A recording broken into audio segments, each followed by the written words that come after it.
Hey guys, Chris here with the Good Old Gamer. So today we're finally going to take a deeper look at the RX 5700. So I want to once again thank Tech for going ahead and letting me borrow this for a little bit, so this way we can test this thing out. So I've had a pretty interesting experience with using the new RDNA Navi architecture. Yesterday I did this video right here, and in that I tested out OpenGL and emulation and things that most other reviewers aren't taking a look at, and noticed that the performance was significantly better compared to my RX 580. Now, it's not where it needs to be, and a lot of people pointed out that AMD runs just fine in Linux. Now, when it comes to gaming, Linux isn't there yet. I know a lot of you guys really like Linux, but 95+% of gamers are going to be on Windows, so honestly, gotta look at that performance. There are other channels out there that will exclusively look at Linux, so you might want to go that route. But for Windows, OpenGL performance was a good bit better.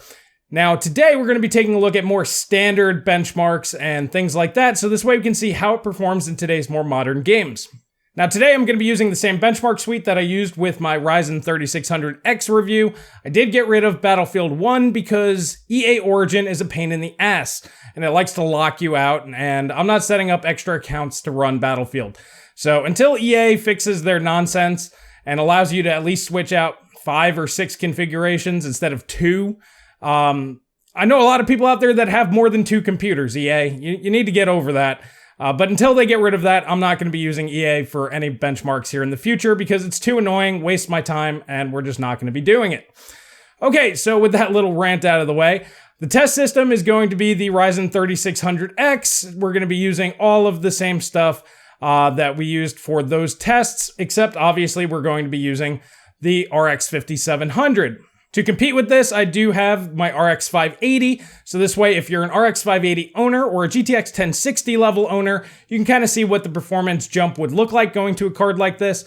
And then of course also using the GTX 1070, which should be around that $200 to $250 price point, that level of performance at this point in time.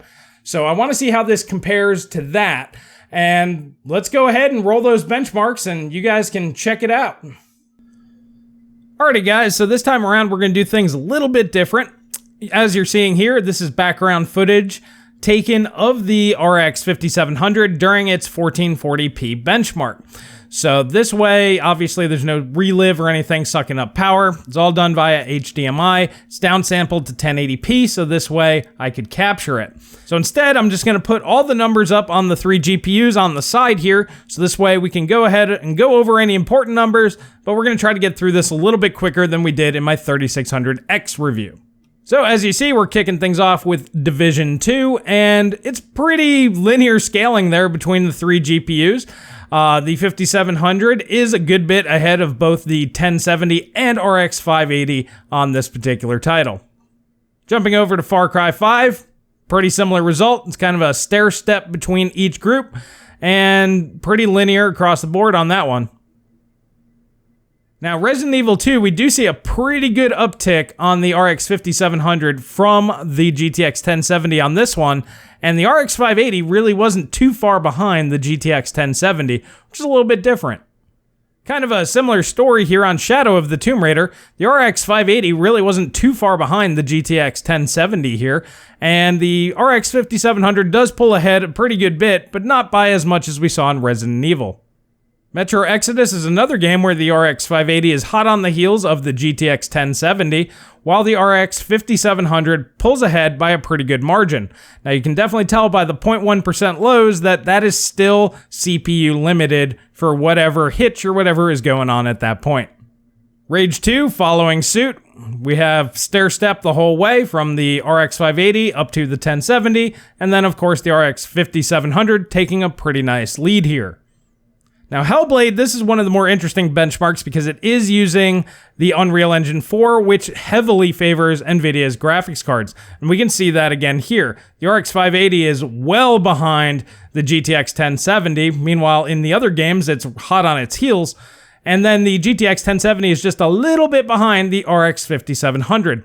So the interesting bit here is it looks like AMD's performance with our DNA has not improved in Unreal Engine 4 in any meaningful way, at least at this point. And then finally, taking a look at Doom 2016, which will be mostly a GPU limited test, we see the typical stair-stepping going from the 580 to the 1070, significant performance increase, and a similar jump going from the 1070 to the RX 5700.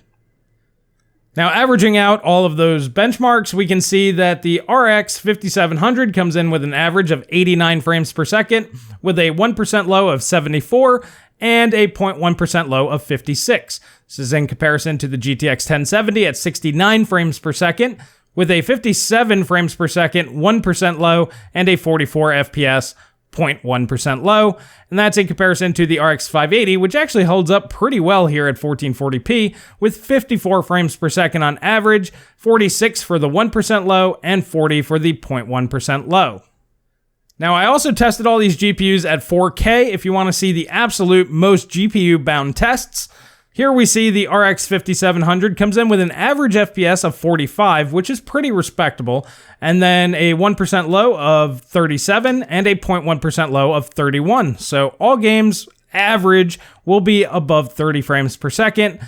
Now, I'm not going to go over the GTX 1070 or RX 580 numbers, as I would not recommend either of these for 4K gaming, but you can see that the GTX 1070 is a pretty good bit behind.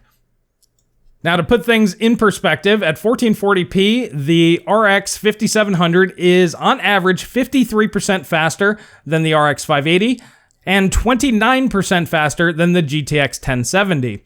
Then here at the 4K results, we can see it is 67% faster on average than the RX 580 and 25% faster than the GTX 1070, which is kind of interesting, but it does mirror other results where a lot of reviewers saw at 4K, the new Navi cards are seeing some sort of regression. Might be a driver thing, who knows, but right now, it's not pumping out quite as good 4K numbers as it is 1440p. Alrighty guys, so in the games tested, overall we're seeing about a 55 to 70% increase in performance over the RX 580, which is pretty substantial. It's a little bit more than you would expect from an RX 580 replacement, which makes sense why this card is kind of like a tier higher, but I'll touch on that more here in a sec. And then compared to the GTX 1070, we're getting about 25 to 30% more performance, which is pretty solid. So overall, I mean, it's a very good card, but I'm going to reiterate my point that I made before Navi really came out. These cards, this card right here, this one that I'm holding in my hand, the RX 5700, while a great card, I like the cooler, it definitely works fine, all that stuff is good. This is a $299 card. The level of performance you're getting is better than what you would expect from an RX 580 replacement, but it's not what you would expect from a GTX 1070 replacement. The RX 5700 XT, however, does hit that performance level, so that being $399 actually fits that particular price point. This one right here, I do believe that it is overpriced a little bit by about $50. At $299, this card would make a lot of sense. It's a solid 1440p gaming card, ran all the games at 1440p just fine, didn't have any issues there. It's not quite strong enough for 4K. That's where its bigger brother comes into play. That can kind of do entry-level 4K from the reviews I'm seeing out there. So this card right here is solidly a 1440p card. And today, for me, 1440p gaming really needs to be under $300. You can get a 32-inch 1440p 144Hz monitor for $129. In my opinion, it's not worth spending more money on your graphics card than you do on your monitor. It just doesn't make sense. This should be $299 in my personal opinion. And even though it does compete very favorably with the RTX 2060 Super, having that $100 gap would make AMD look a lot better. Now, with all of that out of the way, let's touch on a couple of extra points here. I did test out the image sharpening feature. Now, for me, it didn't really do anything. I don't have a high resolution monitor. So for me, visually, it made zero difference. So if you're on 1080p, it's probably not going to make any difference for you. I tried capturing footage, but the footage was 1080p and you can't see any difference. So I just decided to scrap that and just let you guys know. unless you're running high resolution, it doesn't really matter. And I also went ahead and tested out the anti-lag. For me, I didn't notice any difference. It wasn't perceivable to me. This is going to be very subjective. Everybody's going to have a different opinion on this. But overall, it didn't really make too much of a difference for my personal gaming style. I'm more of a proactive gamer, not a reactive gamer. So I don't do twitch shots. Instead, I'll sit there and just snipe people as they round corners because I'll outthink my players. I don't need to have a reaction time that's as high. So it just depends on how you play. Everybody's going to be different. But for me, I didn't really notice any difference because the frame rate on this was so good, it didn't really make any difference for me anyway. Even at 1440p, everything was nice and smooth. So that's really good. So overall, my final opinions on this card is it's good. It's solid. It's a 1440p monster. It can handle that just fine. It's just a little bit too expensive. Now, in the market where we're at now, everybody will make the argument, well, compared to NVIDIA, it's cheaper, so that means it's better, which is true. But it's not good enough compared to what we got last generation. It's just not large enough of a jump to justify the price point, in my opinion. So overall, once this card gets closer to that $299 price point over time, it'll make a lot more sense.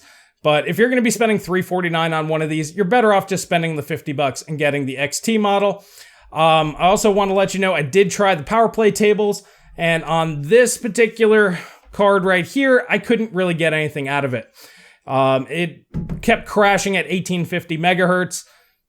Didn't matter how much power draw I let it have, it just wouldn't do it. And honestly, with the plus 20% you can do with it regularly without the power play tables, that should have been enough. It's just this particular card did not win the Silicon Lottery. There's going to be much better cards out there. Once again, sometimes you win, sometimes you lose. So I did want to touch on that. I did try that. Did not work out for me on this particular card. Well, alrighty guys, let me know what you guys think down in the comment section below. Do you think this card being only $50 less than the XT makes sense? I mean, you're basically getting GTX 1080 level performance, but for $50 more, you can get basically GTX 1080 Ti level performance.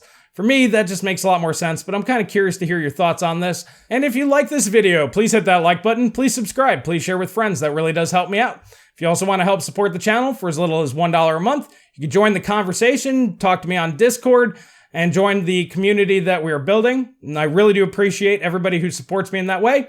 And that's all I have for today, and I will catch you guys in the next video.